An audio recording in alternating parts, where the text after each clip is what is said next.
Assalamualaikum warahmatullahi wabarakatuh, pendengar dan pemirsa RRI Net dimanapun Anda berada, senang sekali kembali menjumpai Anda, di mana Radio Republik Indonesia kembali menghadirkan diskusi menarik pada kesempatan hari ini, di mana kita berbicara mengenai bermasyarakat, berbangsa dan juga bernegara.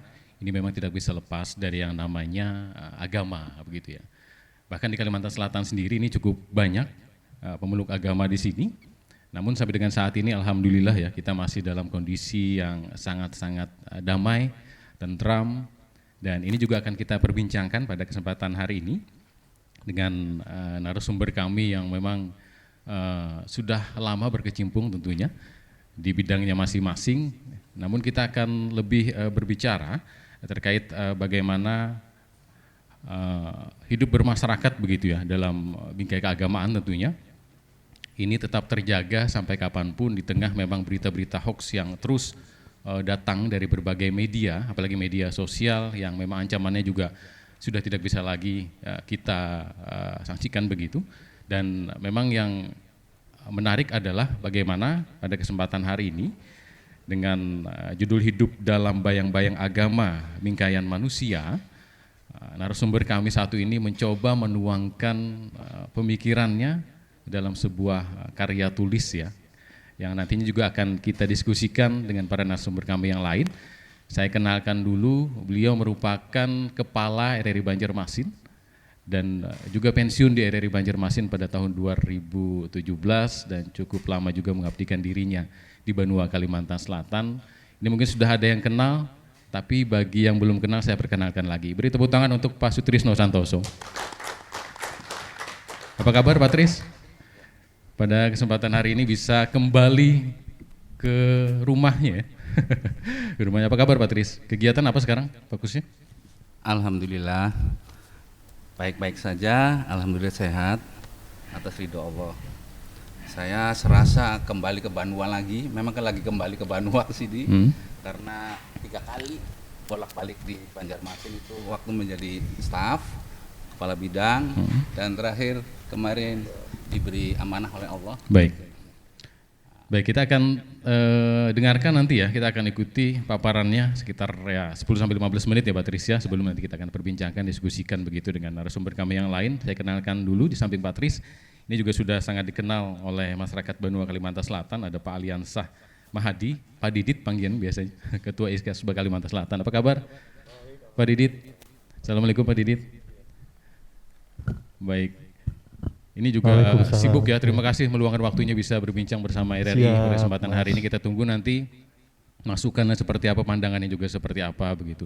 Di samping Pak Didit saya kenalkan juga, ini merupakan Dekan Fakultas Dakwah UIN Antasari, Pak Abduh Amri, juga sangat familiar di masyarakat Kalimantan Selatan. Assalamualaikum Pak Abduh. Waalaikumsalam warahmatullahi wabarakatuh. Semoga sehat selalu Pak Abduh. Sehat, alhamdulillah. Pengabdian dirinya untuk Banua Kalimantan Selatan tentunya. Dan terakhir punya acara khusus juga di RRI, beliau cukup lama juga bekerja sama dengan RRI, kita undang juga pada kesempatan hari ini, ada Abi Rahim Audah. Apa kabar? Tentunya suara-suara narasumber kami juga nantinya akan sangat penting ya Pak Tris ya, untuk nanti bagaimana bisa menyempurnakan, mungkin endingnya nanti saya tidak tahu apakah akan dibikin sebuah buku karya tulis ini, kita akan tanyakan nanti. Dan juga kita akan sapa juga audiens kita yang sudah hadir pada kesempatan hari ini dari teman-teman IKASBA ya, yang juga hadir. Boleh tepuk tangan untuk kita semua yang hadir di sini. Terima kasih. Kita nanti akan berikan kesempatan juga pada hadirin yang hadir di sini untuk memberikan masukannya juga, pemikirannya juga di sesi berikutnya. Baik, kita persingkat waktu. Pak Tris, mungkin kita ingin dengarkan dulu secara singkat sekitar 10 menit paparannya seperti apa sebelum nanti kita akan juga berikan sharing-sharingnya pendapatnya dari para narasumber kami. Silakan Pak Tris. Terima kasih Mas Ulia. Pertama mari kita panjatkan syukur kehadirat Allah Subhanahu wa taala yang telah memberikan kesempatan kepada kita untuk bertemu bersama ini untuk membahas suatu pemikiran juga yang kaitannya dengan petunjuk Allah yang ada, yang kita imani khususnya umat Islam. Tapi kalau berhadir juga kita mengundang yang non Islam, bagi saya nggak ada masalah. Karena sesungguhnya di surat 2949 itu saya bacakan di sini, sebenarnya Al-Quran itu adalah ayat-ayat yang nyata di dalam dada orang-orang yang diberi ilmu, dan tidak ada yang mengingkari ayat-ayat kami kecuali orang-orang yang zalim. Jadi artinya Allah membuat petunjuk kehidupan itu untuk semua manusia sebetulnya. Makanya mudah-mudahan, karena kita berbicara bukan seperti keadaan ini, tapi ke dalamnya mudah-mudahan bapak-bapak yang sempat membaca makalah singkat ini. Nah, judulnya sebetulnya men-challenge kita. Hidup dalam bayang-bayang agama tapi bingkaian manusia. Kalau Gusmus itu bilang, mari kita pemurnian agama di puisinya itu. Bagi saya bukan agama yang dimurnikan, agama sudah murni. Yang kita perlu murnikan adalah pikiran dan hati kita untuk bisa membaca firman Allah yang ada di ayat-ayat itu, sampai kita paham, bukan hanya tahu, tapi mengerti, paham, dan sadar. Kalau sadar itu, kalau paham kan kita harus tahu konsekuensi. Sadar itu untuk mengingat terus apa yang akan terjadi ke kita. Nah, di sini ada sesuatu yang mungkin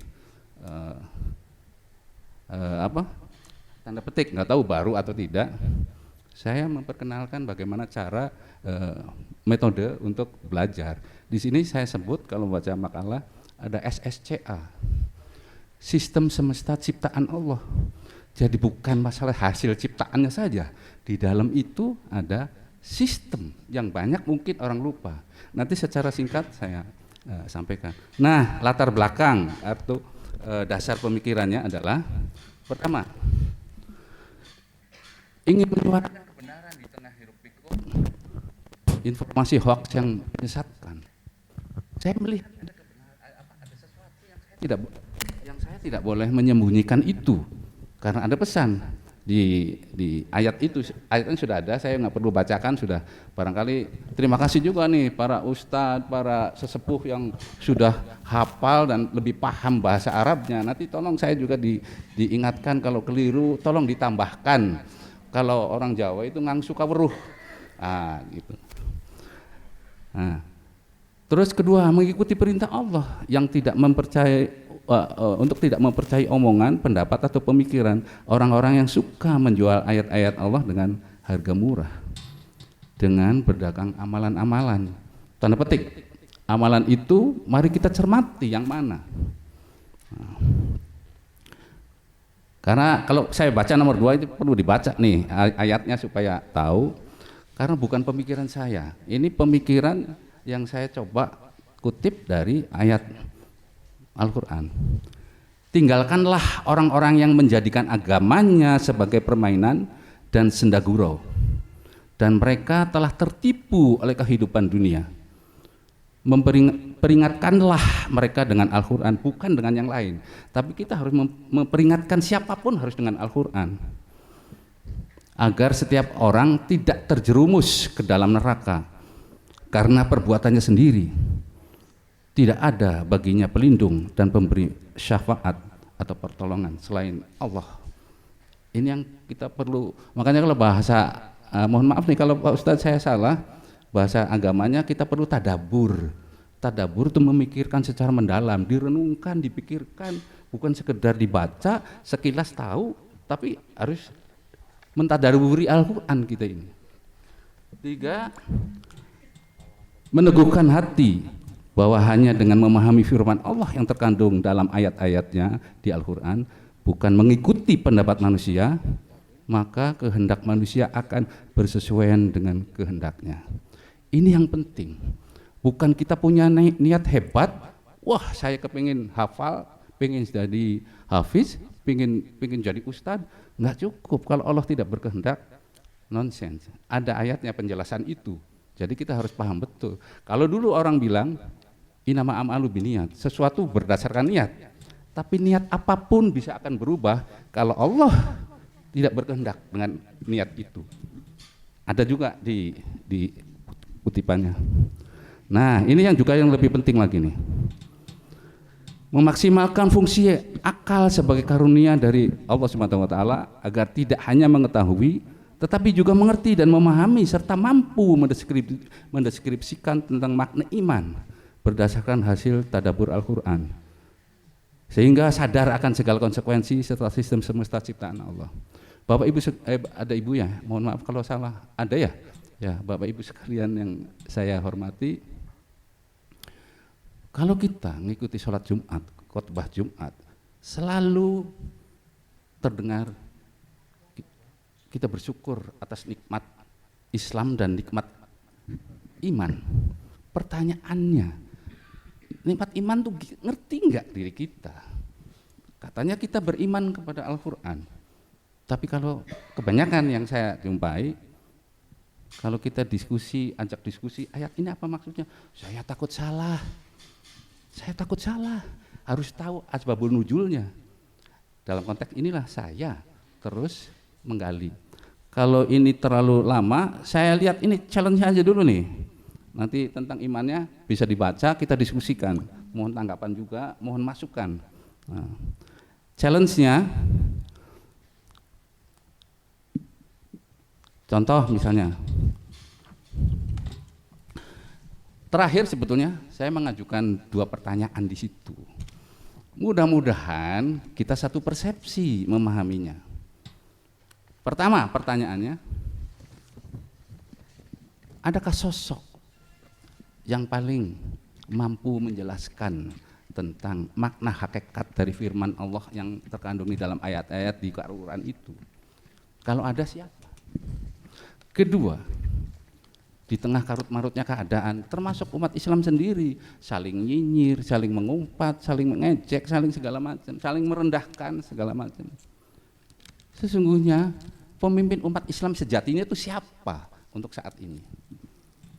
Sementara gitu dulu ya. Baik. Gampang nanti sambil berkembang karena keterbatasan waktu, nggak apa-apa kita diskusi. Saya nanti mohon masukan semua dari para hadirin yang hadir di forum ini. Terima kasih sementara. Baik. Terima kasih Pak Tris. Boleh tepuk tangannya buat Pak Tris? Ya luar biasa, memang singkat itu baru kulitnya mungkin ya. Kulitnya separuh ya Pak ya. Nanti kita akan perbincangan dengan narasumber kami, tampaknya Pak Abdul juga sudah menulis-nulis tadi ya, kita akan tanyakan nanti di sesi berikutnya. Kita akan dengarkan bagaimana pendapat atau pandangan juga dari narasumber kami yang lain, dan juga nanti kita akan berikan kesempatan tentunya bagi audiens yang juga ingin bergabung bersama kami. Namun kita jeda dulu, kita kembali saat lagi. Banua Banjar, wadah kita hidup sepanjang zaman. Berbagai seni kebudayaan menjadi kekayaan dan kebanggaan orang Banua. Ada banyak nilai dan pengalaman yang bisa digali. Mari berhimpun dalam Suluh Banua setiap Selasa pukul 20 waktu Indonesia Tengah.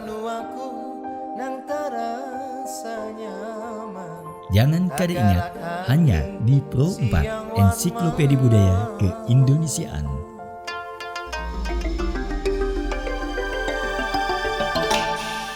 Ya, terima kasih pendengar dan juga pemirsa RRI Net, Anda masih bersama kami. Pada kesempatan hari ini masih kita diskusikan seputar tema kita, hidup dalam bayang-bayang agama bingkaian manusia, karya dari Pak Sutrisno Santoso yang nanti kemungkinan juga akan beliau tuangkan ya dalam sebuah buku.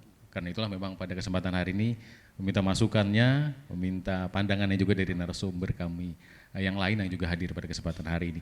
Tadi sebelum break kita sudah janjikan ya untuk Pak Abdul dulu terlebih dahulu, izin untuk narasumber yang lain. Mungkin dari segi keagamaan juga Pak Abdul mungkin punya catatan sendiri dari kacamata Islam seperti itu. Beliau juga merupakan Dekan Fakultas Dakwah di UIN Antasari Banjarmasin. Silakan Pak Abdul. Ya, terima kasih. Yang pertama, ulun ucapkan salut dan luar biasa ini pada Pak Sutrisno untuk mungkin nanti menjadikan sebuah buku,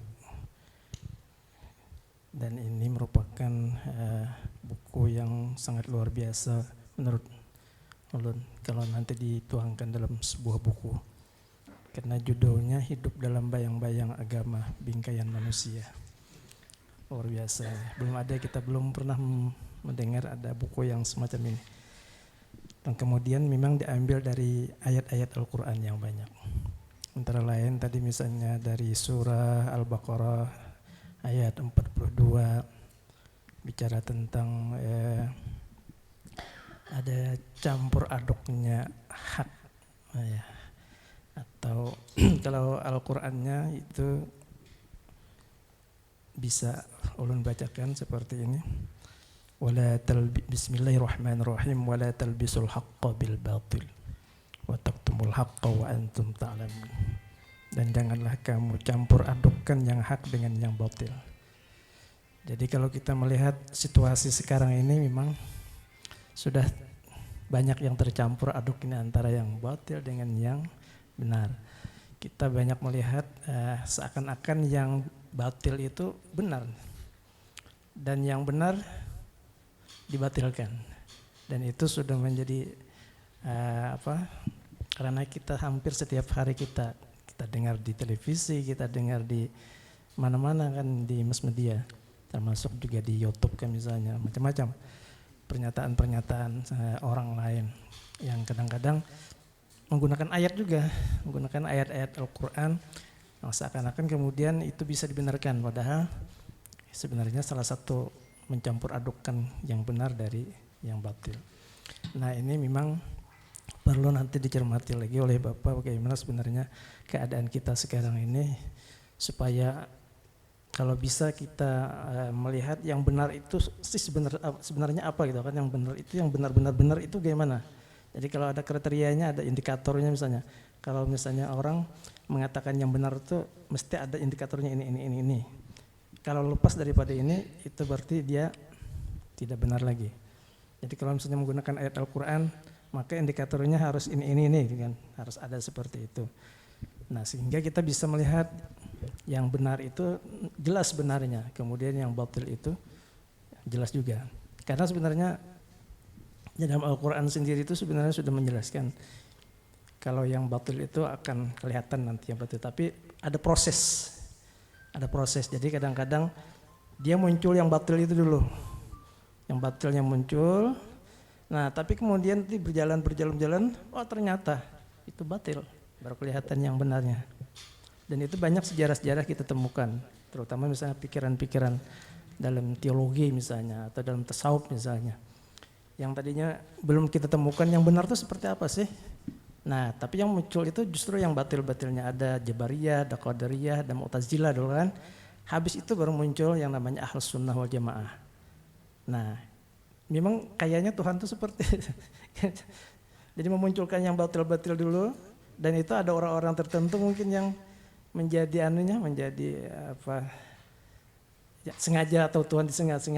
Memang Allah Subhanahu wa Ta'ala punya aturan-aturan tersendiri untuk memunculkan yang benar itu sebenar-benarnya itu bagaimana. Jadi kemudian dimunculkan dulu yang batil-batilnya. Nah cuman kita ini kadang-kadang yang sulitnya itu tidak tahu yang benarnya nanti kapan itu muncul. Jadi yang munculnya yang batil lah. Tidak tahu nanti kapan kira-kira yang benarnya itu muncul. Mungkin itu aja dulu. Baik, singkat tapi begitu bermakna. Boleh tepuk tangannya buat Pak Abduh. Ya, menarik ini masukannya Pak Tris, ada indikator-indikator juga yang mungkin nanti bisa dicantumkan di situ Pak Tris, atau mungkin belum disebutkan tadi karena memang singkat paparannya, nanti boleh dibahas begitu ya terkait dengan ini. Kita ke Abi dulu, Abi. Nanti untuk Pak Didit spesial nanti. Saya ke Abi dulu, nanti dari segi bagaimana toleransi antar suku, agama, dan juga nanti akan Pak Didit yang akan menyinggungnya. Baik, silakan Abi. Bismillahirrahmanirrahim. Ini Pak Sutrisno, saya mengapresiasi ya. Dalam renungan malam itu ternyata berapa lembar ini? Ini mungkin renungan malam ya. Yang saya sesalkan tuh kenapa kita baru ketemu, nggak yang tahun 2017 dulu. Ya kita bisa diskusi jauh lebih mantap soalnya. Ya. Saya setuju ya, saya baca 2 kali dan sebenarnya banyak catatannya, bukan mengkritik tapi justru tambahan atau mungkin menyempurnakan.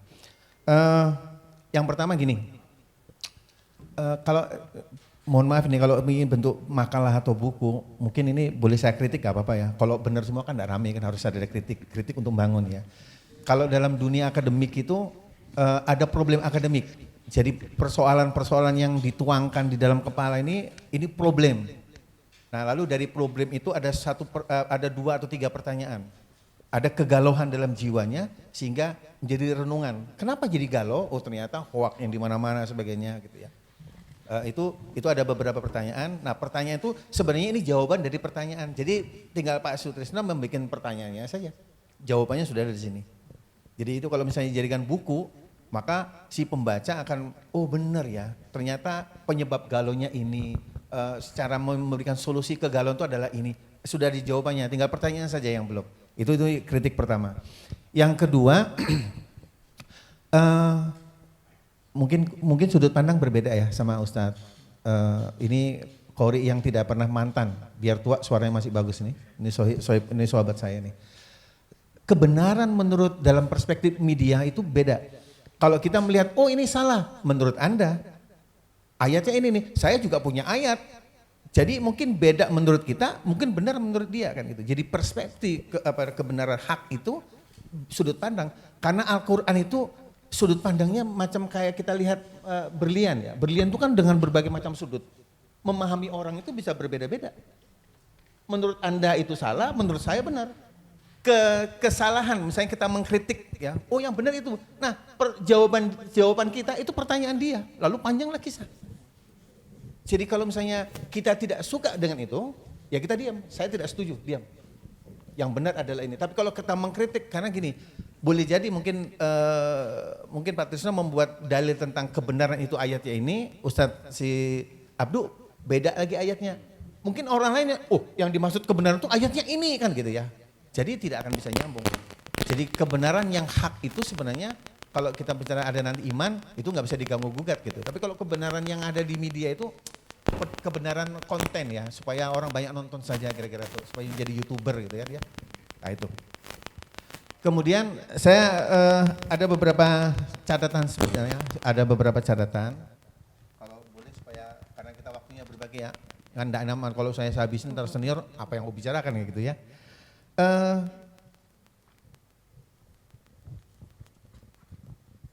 Berpikir dengan akal sehat. Iman itu tidak bisa divisualkan. Jadi kalau misalnya iman itu kayak orang gila, duit banyak, disodakokan, jangan disimpan. Itu orang gila pasti disodakokan. Berarti orang beriman itu kayak orang gila. Orang mencium Hajar Aswad, ngapain batu dicium tuh? Tidak ada manfaatnya, kayak orang gila saja. Sujud kayak orang gila. Jadi iman itu tidak bisa divisualkan. Jadi kalau orang beriman itu ya seperti orang gila. Taat sudah nggak bisa diganggu gugat. Contohnya gini Pak, kalau saya bicara karena saya dokternya hukum Islam.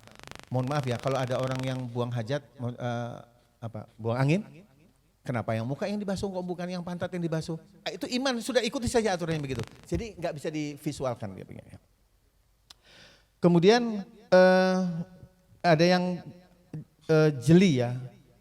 Awas penglihatan dan mata batin. Sahabat bertanya, ya Rasulullah ajarkan aku dengan satu ilmu saja, tapi aku bisa masuk surga. Apa kata Nabi? Bergurulah dengan hatimu, karena hatimu tidak pernah berdusta. Sejahat apapun orang itu, seburuk apapun, sekorup apapun, di dalam hatinya ini tahu ini salah. Jadi hati itu tidak bisa berdusta. Jadi dia jeli. Kalau makam kita pernah dengar, kalau dulu saya di Lentera Kehidupan itu sering, tolong putarkan lagu Iwan Fals, pengobral dosa. Dia itu suka menjadi mohon maaf ini menjadi WTS ya, melacurkan dirinya untuk memberikan kehidupan anaknya. Tapi dia berdoa, ya Allah beri jalan terang terhadap anak saya supaya anak saya jangan ikuti saya. Jadi hati itu tidak bisa berdusta. Ini jadi memperkuat saja. Ini renungan Pak Trisno sangat luar biasa. Saya cuma memperkuat saja. Kemudian ini masih ada lagi coretan poin-poinnya saja ya. Ini sebenarnya sangat luar biasa. Ada yang 1,3 ya, cermat atau penuh minat atau perhatian. Ini kalau dalam Ashabul Kahfi ada innahum fityatun amanu bi rabbihim wazidnahum huda. Seorang pemuda yang beriman itu niscaya Allah kasih hidayah. Hidayah itu ide kreativitas. Kalau kita sudah beriman, sudah dapat hidayah, tapi ada hidayah membuat kreativitas semuanya. Itu Allah kasih. Jadi ada cermat karena dia beriman, maka Allah kasih, maka dia akan menemukan sesuatu. Tidak selamanya menjadi operator di ujung, menjadi kameramen kan gitu ya. Jadi ada perubahan. Kemudian ini yang penting ini buat kita semua ya, termasuk saya ya. Ini ada teliti, memeriksa secara detail. sebenarnya Al-Quran sudah berbicara. Mungkin kalau salah dibenarkan ini Qori soalnya ya. Inna nahnu nuhyil mauta wa naktubu ma qaddamu wa atharahum wa kulla shay'in ahsaynahu fi imamin mubin. Nanti ada bekas-bekas sisa jejak langkah ini, mikrofon Anda membawa acara itu semuanya itu akan terekam nantinya. Kita nggak tahu, akan terekam. Baik. Jadi ayatnya itu bisa kita pakai. Kalau saya dari kesimpulan ini ya, dari kesimpulan ini mohon maaf ya, Bung Surya ya. Ini kajian tasawuf dalam perspektif penyiaran. Kalau saya memahami, ini tasawuf dalam perspektif penyiaran. Karena apa? Ingat ya, kalau Anda menjadi ini kan ada divisualkan yang masuk di rekaman tuh, jejak digital. Ternyata apa yang kita lakukan yang saya baca ayatnya itu jejak digital. Jadi sebenarnya nyambung saja, ini sangat luar biasa. Saya mengapresiasi ini kajian-kajian tasawuf digital, ini tasawuf penyiaran ini sebenarnya. Baik, saya kira gitu aja dulu ya. Baik, ya. Luar biasa, cukup banyak ini tambahan masukan juga nih Pak Tris ya. Nanti Pak Tris boleh menanggapi, luar biasa dari Abi. Dan terakhir, sebelum kita nanti ke audiens atau Pak Tris mau menanggapi. Ini aku lagi sebutin lagi boleh nggak? Yang terakhir pertanyaan harus saya jawab nih, pertanyaan boleh. Pak Sutrisno. Singkat ya Abi. Iya singkat saja gini. Siapakah sosok yang mampu menjelaskan makna-makna itu ulama? Lalu siapakah pemimpin kita yang bisa dipercaya? Al ulama warasatul anbiya, harus kembali ke ulama. Kita bukan negara Islam. Kita bersyukur ya, kita bukan negara Islam, tapi kayak ada undang-undang zakat, ada pemerintah sudah peduli itu sebenarnya. Ada undang-undang waris, ada undang-undang haji, ada undang-undang wakaf. Itu pemerintah sudah, ini bukan negara Islam, tapi sebenarnya sistemnya sudah Islam, Pak. Jadi kalau siapakah pemimpin kita? Ya al ulama warasatul anbiya. Saya pikir itu aja. Baik, terima kasih Abi. Sudah dijawab Pak Tris. Pertanyaannya tadi sebelum kita break ke Pak Didit. Ini menarik Pak Didit dari segi Islam begitu. Kalau berbicara mengenai kasbah kan ini mewadahi saudara-saudara kita suku bangsa, bukan hanya suku sebenarnya tapi agama juga. Bagaimana ini bisa menjaga ya dengan karya tulis seperti ini, mungkin poin-poin penting yang mungkin nanti bisa diimplementasikan kehidupan sehari-hari agar situasi yang saat ini benar-benar damai ini juga lebih tentram lagi dan tidak muncul ya. Kita tahu beberapa hari ini juga media sosial luar biasa hoaxnya dan sebagainya. Seperti itu. Silakan tanggapannya Pak Didit. Ya, terima kasih. Assalamualaikum warahmatullahi wabarakatuh. Selamat sore dan salam sejahtera untuk kita semua. Salam, Om Swastiastu, Namo Buddhaya, salam kebajikan. Ya, syukur alhamdulillah. Siang, jelang sore ini Pak Sutrisno kami bisa hadir di kesempatan ini dan juga kami membawa para tokoh-tokoh etnis suku, Pak. Jadi biar supaya kita lebih ramai di Ikasbah ini. Ini ada beberapa dari etnis suku yang bisa hadir pada saat ini. Ikasbah memang adalah wadah kumpulan dari etnis dan suku bangsa di Kalimantan Selatan. Mungkin kalau boleh sedikit saya bercerita dulu kalau memang ada waktu. Ikasbah, keberadaan Ikasbah. Ikasbah ini latar belakang terbentuk ini adalah di 2001 Pak Sutrisno. Ini kemarin kasus kejadian kejadian di Kalteng kemarin di antara etnis Madura dan Dayak. Nah, kemudian waktu saat itu di 2001 supaya kasusnya tidak masuk ke Kalimantan Selatan oleh Pak Sari Darham waktu itu gubernur. Itu beliau memanggil para tokoh-tokoh etnis yang ada di Kalimantan Selatan, tokoh-tokoh paguyuban untuk dibentuk. Ya lahirlah Ikasbah waktu itu dari 18 paguyuban di 2001 hingga saat ini 2022 ada tergabung hampir 33 etnis suku bangsa yang ada di Kalimantan Selatan. Nah, konteksnya dengan apa yang disampaikan oleh Pak Sutrisno ini memang sangat luar biasa, Pak. Kami tentunya tidak melihat dari ayat per ayat karena jujur Pak Sutrisno ulun awam dalam hal ini, tapi beberapa kali ulun baca memang agak berat masuknya, Pak Ustadz, Pak Rafi. Namun demikian kami melihat dari sisi keberagaman kami di Kalsel. Bagaimana kita membangun toleransi, membangun kebersamaan, kemudian membangun rasa kebersamaan, kekeluargaan. Kita ada banyak etnis, berbagai macam agama, kumpulan di sini. Tapi kita satu wadah, satu keluarga, Pak. Jadi disinilah Ikasbah tentunya sangat-sangat memainkan peran yang luar biasa dalam rangka menjaga kerukunan baik kerukunan etnis suku maupun kerukunan antar umat beragama. Nah jadi ini ulun juga bangga oleh para tokoh-tokoh yang ada ini, memang sangat care sekali tentunya. Bagaimana kita bersama-sama untuk bersinergi, bagaimana kita bersama-sama untuk membangun kerukunan, keutuhan, kehidupan dalam satu wadah, wadah kita di Banua ini. Kita ada punya moto, di mana bumi dipijak, di situ langit dijunjung. Jadi apapun suku etnisnya, apapun adat istiadatnya, kalau sudah di Kalimantan Selatan ya kita menghargai apa seni budaya yang ada. Nah jadi tentunya keberadaan IKASBA tentunya sangat mampu Pak, untuk bagaimana kita membangun kebersamaan itu. Hal kecil saja sih, kita ada setiap kegiatan-kegiatan yang dilakukan oleh salah satu etnis. Nah kita diundang, misalnya kayak kemarin ada acara kegiatan Ponorogo, perkawinan anak Ponorogo. Nah kita etnis lain diminta, coba rekan-rekan kita pakai seragamnya Jawa, Ponorogo. Nah kemudian juga kita dengan etnis Madura, kita selalu diundang.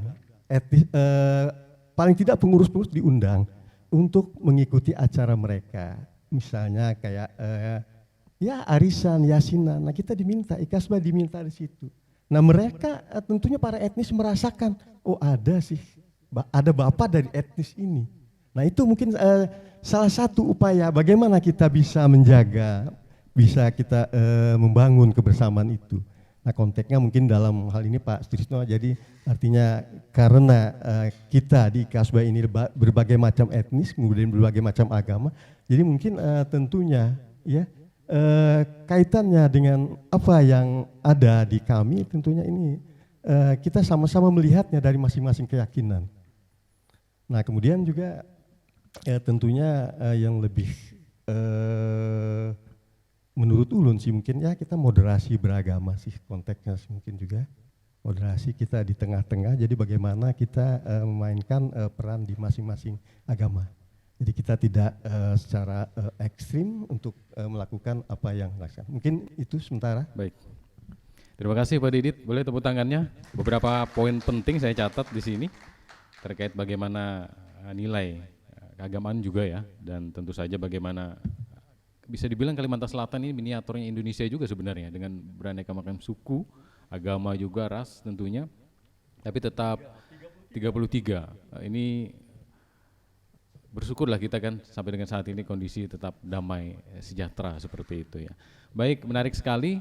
Pak Tris nampak sudah tidak sabar lagi ingin menanggapi masukan dari Abi juga Pak Abduh tadi, Pak Didit, tapi kita harus jeda lagi, kita break dulu, nanti setelah jeda kita akan tanggapi. Pak Tris kita berikan kesempatan nanti audiens ya, singkat tentunya mungkin ada masukan yang ingin disampaikan pada kesempatan hari ini, kita akan kembali saat lagi.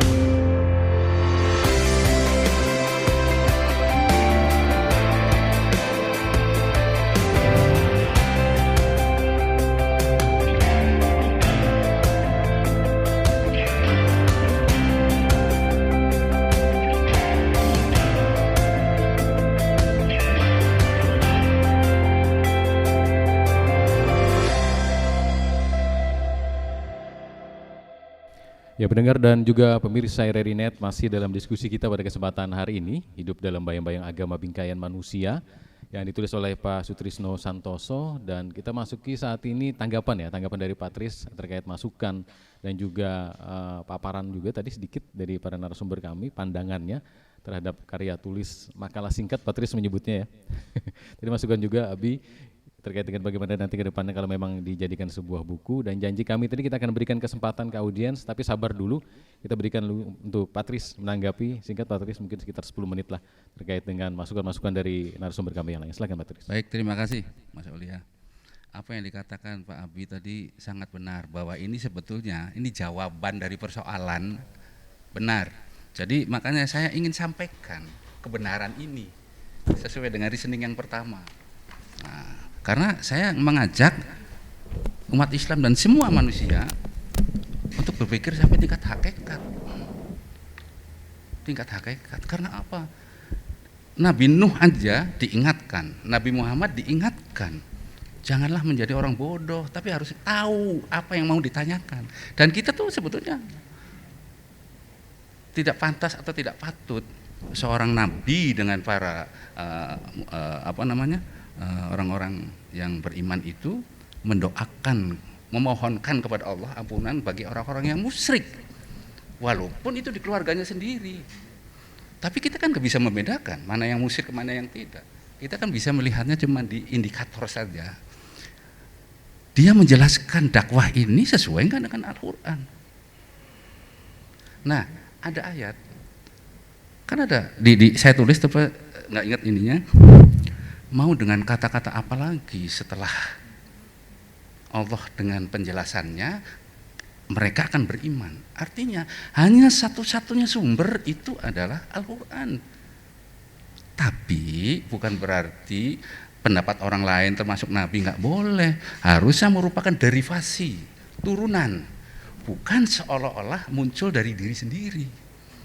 Kan terasa kalau kita membaca di sini, orang tuh dakwah bener nggak? Inilah yang maksud saya hati tadi.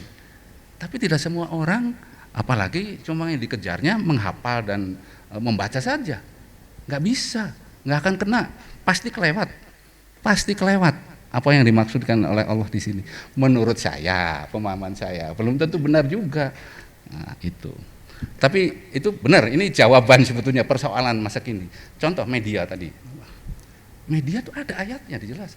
Kalau ada orang yang berniat menyampaikan sesuatu yang tidak benar untuk disebarkan kepada orang-orang mukmin gitu ya, itu dosa besar. Kalau relevansi sekarang dengan media itu luar biasa itu, karena dia yang dikejar adalah fulus duit, tenar, hebat. Bahkan sekarang kan luar biasa, Bapak kalau melihat ada sholat aja dijadikan guyonan. Guyonannya apa? Sholat, terus apa, istrinya kan narik sejadah, tapi ditarik lagi, HP. Ada yang begitu. Artinya, tapi di mana para tokoh-tokoh agama kita mengingatkan enggak? Sementara yang menyepak sesajen luar biasa tanggapannya. Ada apa di balik ini? Ada apa di balik ini? Nah, berikutnya Bapak. Tidak bisa divisualisasikan benar. Karena apa? Kalau nggak salah ada ayat Yahudi di Arab itu kan ngomong, Allah yang menceritakan, aku sudah beriman. Ada ayatnya dijawab sama Allah, enggak, kamu belum beriman, kamu baru tunduk ke Islam, karena iman adanya harus sudah masuk ke hati. Nah, Allah kan maha tahu. Dan saya berpikir malah kalau Pak Abi tadi iman nggak bisa divisualisasi, bahkan saya melihatnya kita beriman atau tidak bisa diukur dengan pengakuan di lisan. Nggak bisa. Makanya saya berpikir orang yang sudah 2 kalimat syahadat seolah-olah sudah beriman. Nah, itu yang harus ditelaah. Contoh konkretnya lagi kebenaran nih Pak. Contoh ayat yang muhkamat. Ayatnya muhkamat itu kan di 2945 sangat jelas. Saya mohon maaf pernah ketemu dengan Pak ini juga, Pak siapa? Kiai Ketua MUI Pak Hussein Nafari. Saya cerita, Pak, kenapa orang sholat wajibnya tidak pernah bolong, sholat sunnahnya tidak pernah bolong, tapi masih berbuat keji dan mungkar? Mohon maaf, saya bilang, Pak Yai, kalau saya salah, tolong diingatkan. Jangan-jangan metode pembelajarannya yang belum pas. Saya bilang, di 2945 itu ada bagian penggalan ayat, yang satu ayat itu yang tidak dibaca, orang cuma dididik suruh sholat gitu aja. Padahal kan ada Pak Yai, mohon maaf kalau saya tajwid salah, karena saya bukan latar belakang agama, tapi saya latar belakang bagaimana saya meyakinkan diri untuk itu. Kan ada. Utlu ma uhiya ilaika minal kitabi wa aqimis sholat. Artinya seharusnya sebelum disuruh sholat, kita harus paham dulu tentang firman Allah yang ada di Al-Quran. Menurut saya, beliau berdiam. Contoh lagi, saya jelaskan masalah eling. Eling bahasa Jawa, kadang-kadang lebih dalam sebetulnya. Tapi kita kan darinya permukaan aja melihatnya. Eling itu apakah kita kalau zikir tuh cuma nyebut nama Allah? Allah, Allah, Allah, Allah, Allah, Allah. Enggak, menurut saya berdasarkan tadabur. Harus tahu dulu SSCA. Harus tahu sistem semesta ciptaan Allah itu harus kita pahami. Bukan berarti kalau ngomong dipahami harus tahu semua, ilmu kedokteran tahu, bukan. Makanya di situ ada cara berpikir KAIS KTKB. Itu. Ini Bung Surya cocoknya di Tira Kehidupan ini. Bagus. Nanti diundang ya, Pak ya.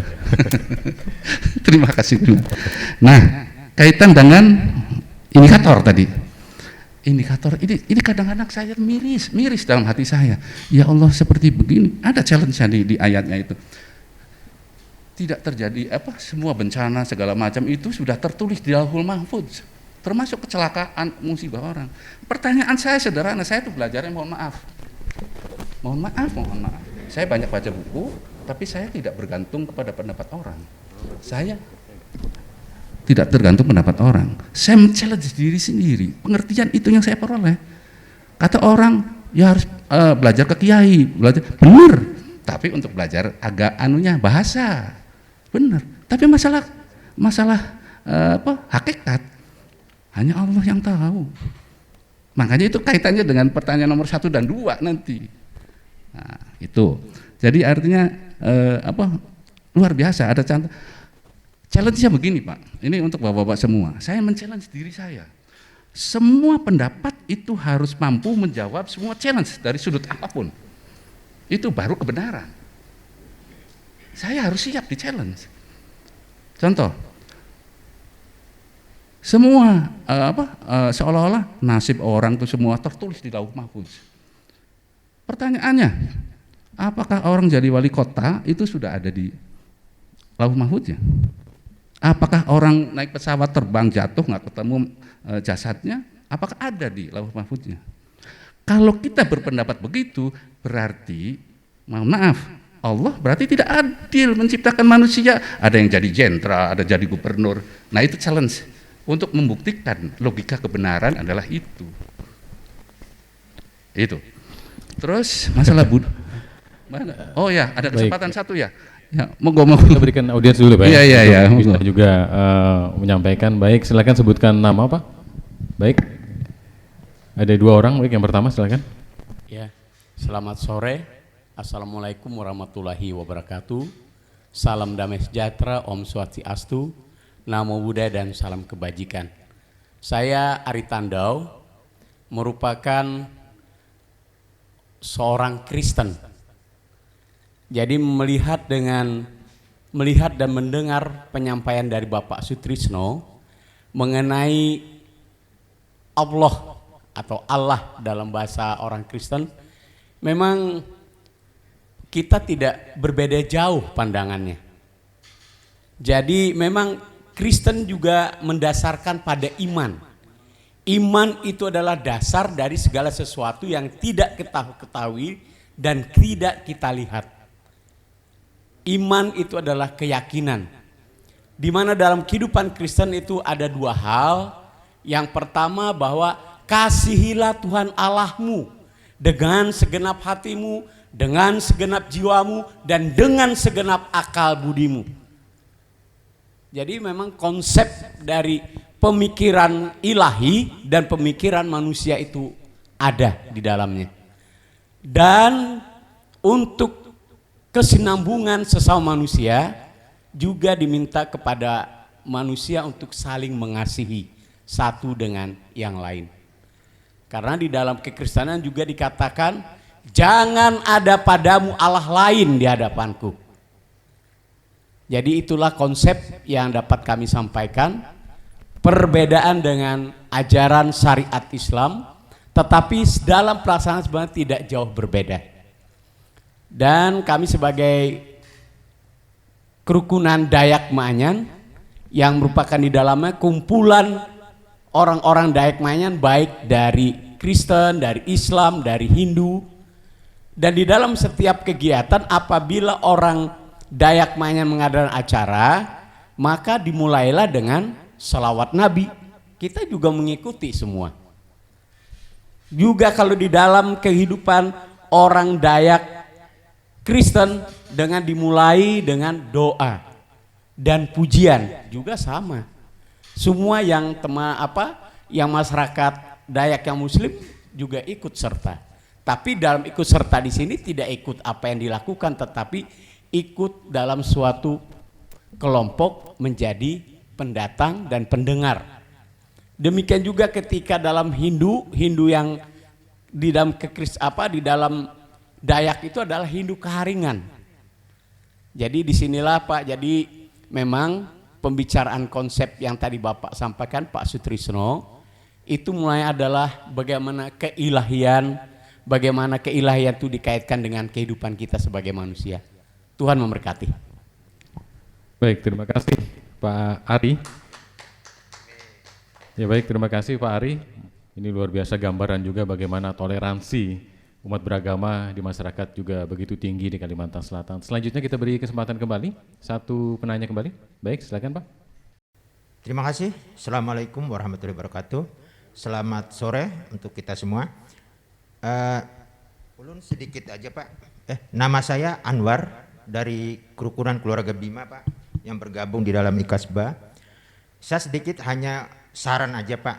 Materi Bapak ini bagus benar untuk disiarkan di TVRI, tapi sebaiknya dihanu Pak, supaya pendengarnya bagus mendengarkan dan mau mengikuti, agak singkat padat berupa pertanyaan jawaban,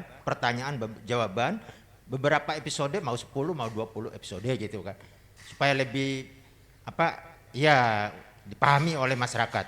Kemudian kedua Pak, apalagi materi yang Bapak sampaikan ini sudah termasuk tingkat hakikat kata Bapak tadi.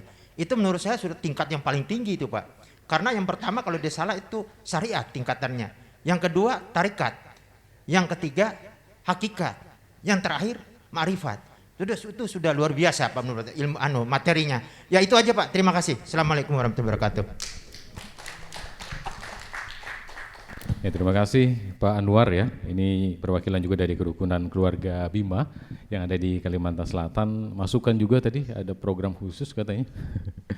Ini juga masukan yang tentu saja nanti juga akan disaring begitu ya dari manajemen RRI ataupun juga dari Pak Tris sendiri. Mungkin juga waktunya lebih sering juga ke Banjarmasin karena beliau ini sangat sibuk sekali keliling Indonesia tampaknya di berbagai daerah juga. Baik Pak Tris, tampaknya yang lain juga ingin menanggapi, tapi saya ke Pak Tris dulu ini, masukan-masukan dari audiens kita sebelum nanti kita berikan kepada Abi, Pak Abdul dan juga Pak Didi. Silakan Pak Tris. Baik, terima kasih. Pak siapa tadi? Pak Ari. Pak Ari. Masalah keilahian. Nah, kalau kita mencoba mengetahui sampai ke dalam tentang Al-Quran, kalau saya mencoba, saya bukan sejarawan, bukan ahli sejarah, bukan, tapi saya mencoba browsing di Wikipedia. Itu sebetulnya kita nggak bisa melihat orang, wah ini Tuhannya lain, nggak bisa.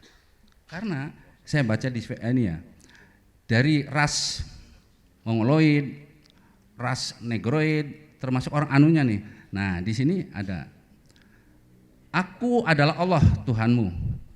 Bagi umat Islam, nah, Tuhan yang Maha Esa, Tuhan yang menciptakan, memberi hidup, menghidupi dan mengajari manusia pengetahuan secara bijaksana.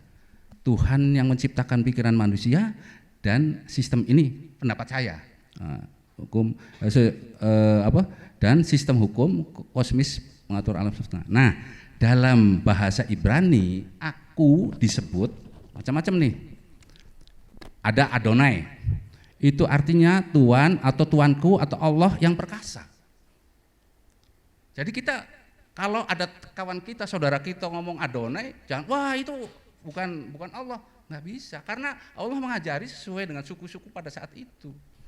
Nah, terus ada El atau Allah yang kuat, Elohim, Sang Pencipta yang Maha Kuasa.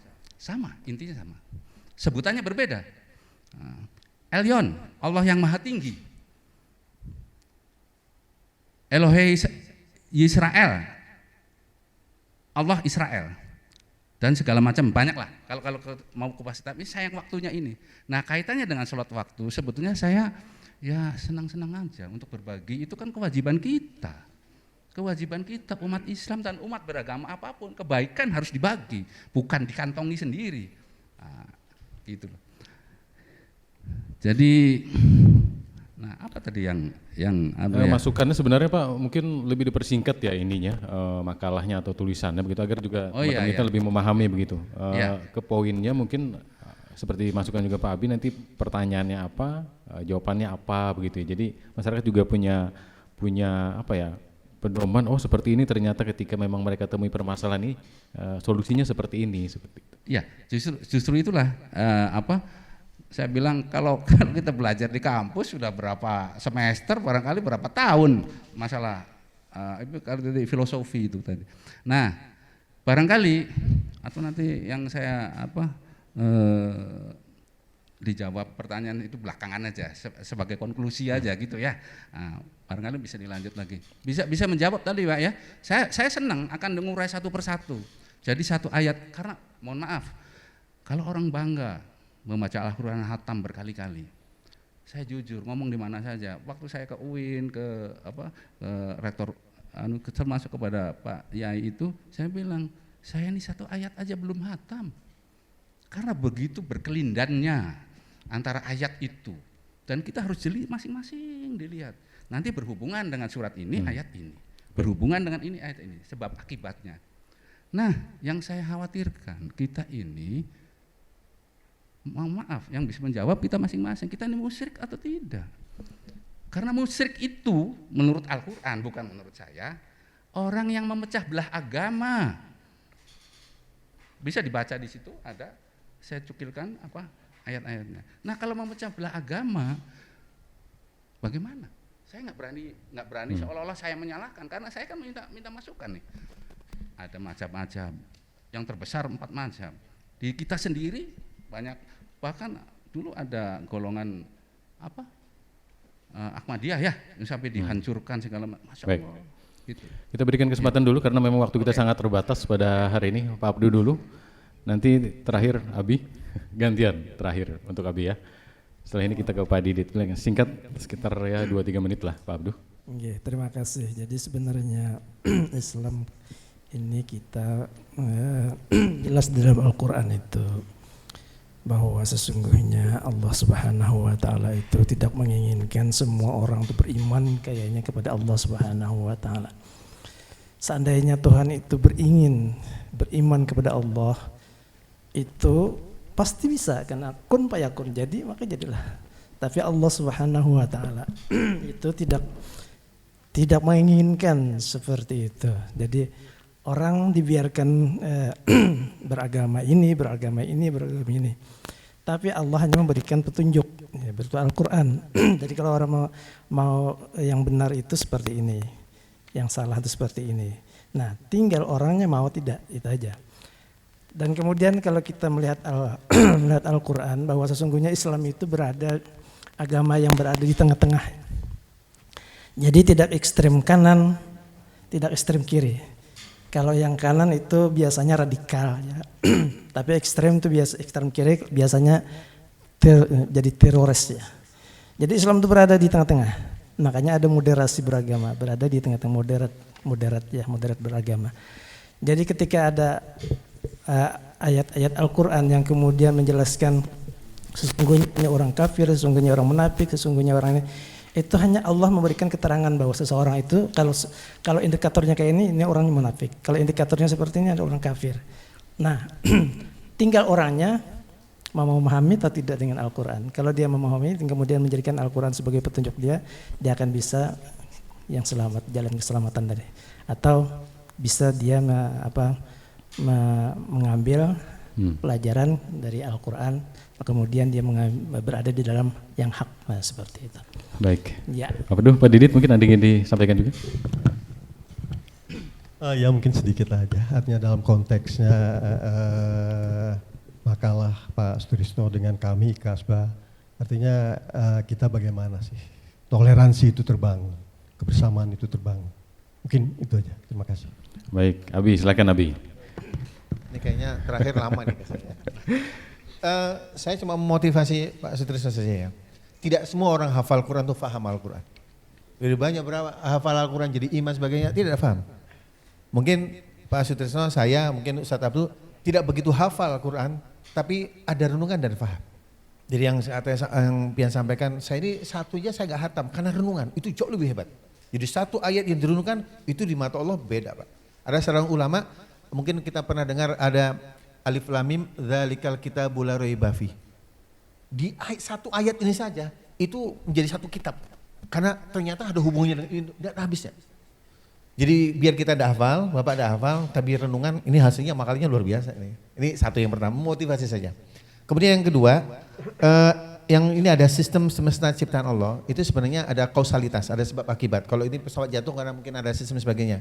Orang laki-laki berhubungan dengan seorang wanita hamil itu karena kausalitas. Jadi ada, kalau dalam konteks agama itu sudah sunatullah. Jadi sudah jelas gitu ya. Nah yang terakhir saya juga sering menyampaikan di RRI itu, ketika Anda menyampaikan satu dialog yang bermutu, makanya kalau mencari narasumber yang bermutu. Soal ada orang menelpon tidak ada menelpon itu nomor 2. Karena sampai tahu dari sekian pendengarnya punya masalah. Dan ternyata masalah itu selesai karena dengar acara kita, itu sangat luar biasa. Ada seorang sahabat bertanya, ya Rasulullah, manusia yang bagaimana yang mulia di mata Allah? Yaitu orang yang meringankan beban saudaranya sendiri. Siapa tahu di antara dialog kita nih Pak, ada orang yang teringan bebannya karena dialog kita. Maka kita termasuk orang yang mulia di mata Allah. Maka ini makanya makalah ini adalah makalah tasawuf penyiaran ini. Tasawuf penyiaran. Saya pikir itu aja. Baik, Patris, 1 menit Patris. Baik. Closing statement silakan. Terima kasih nih. Ya. Saya ini surat Al-Araf ayat 2 dan 3, khusus nomor 3. Ini dulu deh, yang ini dialektika turunnya wahyu antara Allah dengan Nabi itu di Al-Qiyamah 16 sampai 19. Bahwa ternyata dalam dialektika kan sebab akibat. Kenapa sih Allah ngasih menurunkan ayat ini gitu ya? Nah, yang 19-nya kan jelas. Yang 16-nya jangan keburu-buru menggerakkan lidahmu. Biar aku lengkapi dulu gitu loh. Itu kan natural, manusia biasa. Orang kepingin segera mendengar belum selesai sudah komentar gitu kan ibaratnya. Nah terus setelah aku bacakan, yang 19-nya biar dalam tanggunganku untuk menjelaskan. Jadi tidak ada yang menurut pemahaman saya terhadap dialektika firman itu. Nah yang untuk jawaban, jadi kalau untuk siapa yang nggak ada, ya nggak ada. Makanya orang kan menafsirkan semua. Dan setiap orang berhak untuk menafsirkan. Jadi bukan hanya para mufasir yang punya gelar ini dan itu. Kita jangan seolah-olah orang zaman dulu karena dekat Rasulullah itu benar, belum tentu. Kan ada kalau kita baca risalah tentang pelarangan penulisan hadis. Tapi kan tidak dikeluarkan. Ada. Nah, yang terakhir ini mohon maaf. Mohon maaf Abi, saya sampaikan Al-Araf nomor 3. Saya bacakan. Nah, kalau nomor 2-nya saya anggap bahwa Al-Qur'an itu sebagai handbook otomatis plus manual book walaupun simple di situ. Nah, karena nomor 2-nya ini adalah sebuah kitab yang diturunkan kepadamu, maka janganlah ada kesempitan di dalam dadamu karenanya, agar kamu memberi peringatan dengan Alkitab kepada orang-orang kafir. Orang kafir kan nggak mau tahu, dikasih tahu nggak ada bedanya, nggak mempan ibaratnya. Dan menjadi pelajaran bagi orang-orang yang beriman. Nah, siapa pemimpin umat Islam sehingga karut-marut begini? Mungkin belum ada persepsi yang sama karena cara pandang kita yang berbeda. Saya melihatnya dari Al-Qur'an, bukan pendapat saya. Nomor 3. Baik. Ikutilah apa yang diturunkan kepadamu dari Tuhanmu dan janganlah kamu mengikuti pemimpin-pemimpin selainnya. Jadi hanya Dia, hanya Allah pemimpin kita. Nah, selainnya. Baik. Amat sedikitlah kamu mengambil pelajaran. Mohon maaf, kalau saya beda pendapat, Ini karena hasil perundungan saya. Dan saya mohon kepada Allah, ya Allah, kuatkanlah hati hamba, energinya, supaya saya bisa menyampaikan ini. Itu, saya kira itu. Baik. Saya mohon maaf. Boleh tepuk tangannya dulu untuk Pak Sutrisno Santoso. Ini perundungan yang cukup lama tampaknya dari Pak Tris. Baik, terima kasih Pak Tris, narasumber kami yang hadir pada kesempatan hari ini, juga para audiens. Boleh tepuk tangannya untuk Anda semua. Luar biasa, dari kerukunan suku bangsa juga, umat beragama juga tadi, perwakilan teman-teman kita. Yang jelas memang berbicara mengenai agama memang tidak bisa selesai 1 jam ya. Tentunya yang perlu digarisbawahi adalah bagaimana kerukunan umat beragama di Kalimantan Selatan ini dapat terus terjaga, apapun agamanya, apapun sukunya, juga bagaimana toleransi tetap di atas segalanya. Saya jadi ingat kata-kata Gus Dur bahwa agama itu melarang adanya perpecahan tapi bukan perbedaan. Terima kasih, saya Oleh Rahman, selamat sore, assalamualaikum warahmatullahi wabarakatuh.